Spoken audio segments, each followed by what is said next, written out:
जय हिंद दोस्तों। अगर आप एसएमई आईपीओ के लिए अप्लाई करते हो तो इस वीडियो में हम बात करने वाले हैं राजपूताना बायोडीजल्स के आईपीओ के बारे में। इसकी जो आरएचपी है, सेबी का क्या सीन है, यहाँ पे एचडीएफसी बैंक जो इसका एंकर इन्वेस्टर है, एसएमई आईपीओ में जनरली क्या रिस्क होते हैं, आपके दिमाग में जो भी बातें चल रही हैं, जो भी मेरे को कमेंट्स रिसीव हुए हैं, उनके बेसिस के ऊपर मैं आपके लिए वीडियो लेके आया हूँ। इससे पहले मैंने इसका डिटेल एनालिसिस वीडियो बनाया था, तो उसका भी जो है लिंक आपको वीडियो के डिस्क्रिप्शन में और आई बटन में ऊपर मिल जाएगा, और वीडियो के एंड में भी जो है आपको लिंक मिल जाएगा। ठीक है, तो ध्यान से यहाँ पे वीडियो को देखना और समझने की कोशिश करना। देखिए दोस्तों, सबसे पहले अगर इसी साल की हम बात करें तो लेटेस्ट में अभी C2 से एडवांस सिस्टम का आईपीओ आया था, जिसका सब्सक्रिप्शन भी जो है हमें अच्छा खासा देखने के लिए मिला। लगभग 125 गुना ये सब्सक्राइब हुआ। और यहाँ पे अगर गेन की बात की जाए, मतलब ये देखिए एक जीएमपी मतलब एक अनुमान होता है कि इसके आसपास जो है आपको लिस्टिंग गेन मिल सकता है। ठीक है, तो हमें यहाँ पे स्टार्ट में जो है 108% के करीब लिस्टिंग गेन देखने के लिए मिल रहा था, लेकिन फिर एक न्यूज़ आती है और धड़ाम से जो इसकी जीएमपी गिर जाती है और फाइनली इसकी जीएमपी जो है 64% के ऊपर आ चुकी है। फिलहाल जो है इसकी जो लिस्टिंग है वो पोस्टपोन हो चुकी है। ठीक है, तो अब देखिए, सब कुछ अच्छा होने के बावजूद मतलब एक आईपीओ आता है और एक आईपीओ में अगर कुछ खामियां हो, मतलब कहीं ना कहीं हमारे सिस्टम की ये मिस्टेक है। चाहे आप इसको सेबी समझ लो या फिर जो भी इसके एक्सचेंज है उनको समझ लो। तो अगर वो सही तरीके से अगर एनालिसिस करके अगर चीज़ें मार्केट में नहीं उतारते तो कहीं ना कहीं इन्वेस्टर्स को प्रॉब्लम होती ही है। यहाँ पे कहा गया कि इंडिविजुअल जो है वो ऑडिटर यहाँ पे अपॉइंट किया जाएगा और उसी के बाद में जो वो रिपोर्ट अपनी सेबी के पास में रखेगा, देन उसके बाद में फाइनल जो है इसकी लिस्टिंग होगी। तो एक प्रॉब्लम ये हो गई। इसी साल की एक दूसरी प्रॉब्लम थी जिसका अभी भी लिस्टिंग नहीं हुआ है, वो है ट्रैफिकसोल आईटीएस टेक्नोलॉजी का आईपीओ। ठीक है ना, इसकी भी अच्छी खासी डिमांड थी और अच्छा खासा सब्सक्रिप्शन यहाँ पे देखने के लिए मिला था, लेकिन फाइनली इसकी भी लिस्टिंग नहीं हुई। दो प्रॉब्लम ऑलरेडी मतलब है, और अभी चल रहा है राजपूताना बायोडीजल्स का जो आईपीओ है। अब देखिए यहाँ पे वैसे अगर बेसिकली बात की जाए तो देखिए यहाँ पे इस आईपीओ की अच्छी खासी डिमांड है। ठीक है ना, कोई इशू नहीं है, अच्छी खासी डिमांड यहाँ पे चल रही है। इन्वेस्टर्स ने भी यहाँ पे भर भर के मतलब जो है एप्लीकेशन सब के लिए अप्लाई किया है। और अगर देखा जाए क्लोजिंग डेट आज है, उससे पहले लगभग 87 गुना इसका सब्सक्रिप्शन हो चुका है, क्योंकि काफ़ी मात्रा में क्यूआईबी लास्ट दिन ही आते हैं, तो आज अच्छी मात्रा में यहाँ पे क्यूआईबी देखने के लिए भी मिल सकते हैं। देन उसका फाइनल पता चल जाएगा हमें कि क्या सीन रहने वाला है। अब देखिए दोस्तों, बात करें प्रॉब्लम्स कहाँ है। प्रॉब्लम्स होती है इनकी आरएचपी में। आरएचपी में काफ़ी कुछ जो है क्लियर नहीं होता है, उसकी वजह से है ना, मतलब कन्फ्यूजन रहता ही रहता है। और ऊपर से रेगुलेटरी पता नहीं करती क्या है। मेरे को खुद को ये बात समझ में नहीं आ रही कि आपको जब चीज़ें पहले से ही क्लियर ना हो तो मतलब आप इतनी परमिशन क्यों ही देते हो। एक एक सेपरेट बॉडी के अपॉइंट नहीं कर सकते कि आपको आरएचपी ढंग से स्टडी करना है। 300 साढ़े 300 पेज अगर आप स्टडी नहीं कर सकते तो फिर इतना मतलब किसी को क्यों परमिशन देने का। अब इसमें सबसे ज़्यादा कौन फंसते हैं? इसमें सबसे ज़्यादा फंसते हैं रिटेल इन्वेस्टर। सबसे ज़्यादा धोखा उन्हीं के साथ में होता है। लिमिटेड पैसा होता है, वो ब्लॉक करके छोड़ देते हैं। और वैसे भी एसएमई आईपीओ में तो रिस्क की कोई कमी नहीं है। अब देखिए दोस्तों, सबसे अच्छी अगर बात करें यहाँ पे तो अगर ये राजपूताना बायोडीजल का आईपीओ है, अगर इसमें सबसे अच्छी बात करें तो वो है यहाँ पे एंकर इन्वेस्टर। अब एंकर इन्वेस्टर में सबसे बढ़िया नाम है यहाँ पे एचडीएफसी बैंक लिमिटेड। अगर हम यहाँ पे आरएचपी को एक साइड में रखते हैं, ठीक है, हमसे आरएचपी मान के चलो पढ़ने में गलती हो गई हो या फिर ये आरएचपी बनाने वालों में गलती हो गई हो।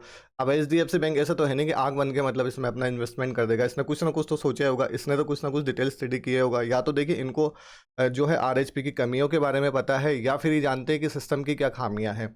ठीक है ना, दोनों पॉइंट देखिए अलग अलग है और दोनों को कंसिडर करके चलना होगा। यहाँ पे रिस्क कैपेसिटी क्या है डिपेंड उसी के ऊपर करता है, क्योंकि 10 में से जो है 8 आईपीओ मतलब जो है एसएमई वो ऐसे ही निकलते हैं, है ना। एक दो जो आईपीओ है वो थोड़े ढंग से निकलते हैं।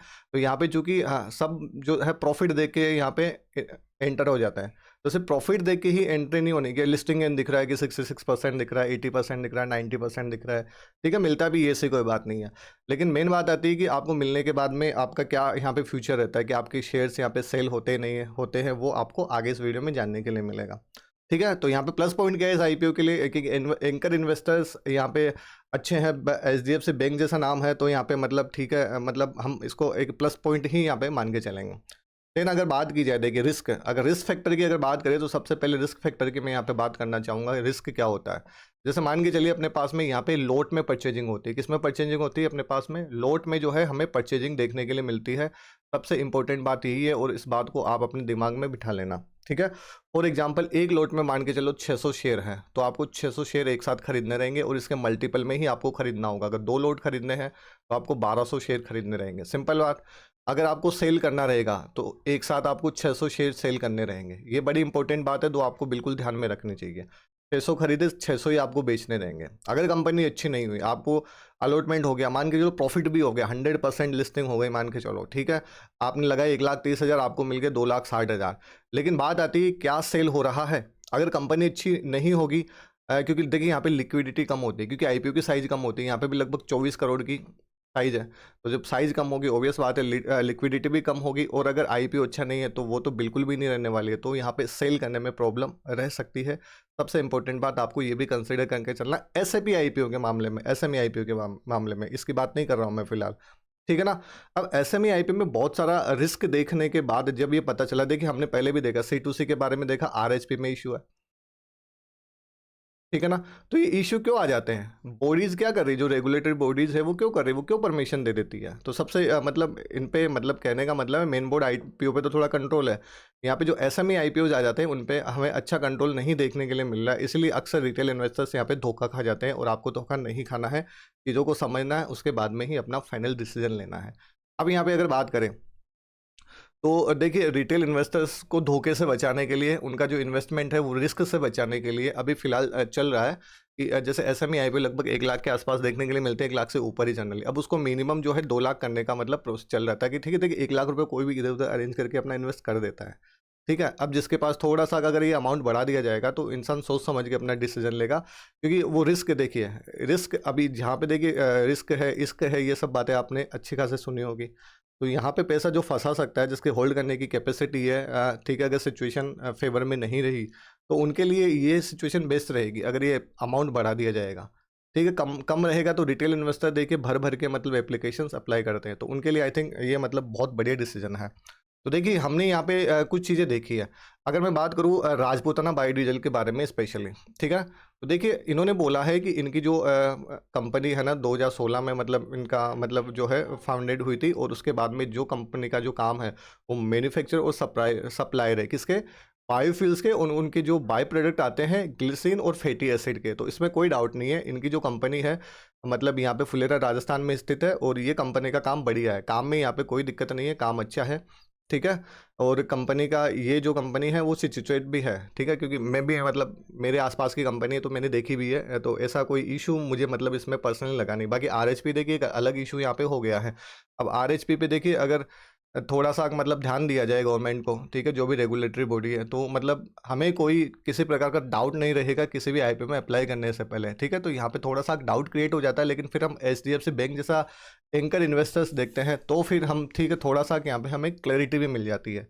अब देखिए दोस्तों, इसका जो रिव्यू वीडियो है ना वो मैंने ऑलरेडी बना रखा है, आप वीडियो के एंड में आपको उसका लिंक मिल जाएगा। और आपके क्या विचार है इस आईपीओ के बारे में, तो वो आप एक बार कमेंट करके बता सकते हो, ठीक है। अप्लाई करना ना करना वो आपका खुद का डिसीजन होना चाहिए, मेरी ओर से किसी भी तरह की कोई रिकमेंडेशन नहीं है, क्योंकि एसएमई आईपीओ में थोड़ा सा रिस्क देखिए आपको रहता ही है, इसमें मतलब किसी भी तरीके का कोई डाउट नहीं है, लेकिन इसका मतलब ये भी नहीं कि सभी एसएमई आईपीओ जो है वो रिस्की रहते हैं, ठीक है। तो उम्मीद करता हूँ ये वीडियो आपके लिए यूज़फुल रहा होगा। अगर वीडियो में दी गई इन्फॉर्मेशन आपको अच्छी लगी तो प्लीज़ चैनल को सब्सक्राइब कीजिएगा, प्यारा सा कमेंट ज़रूर कीजिएगा। Have a good day.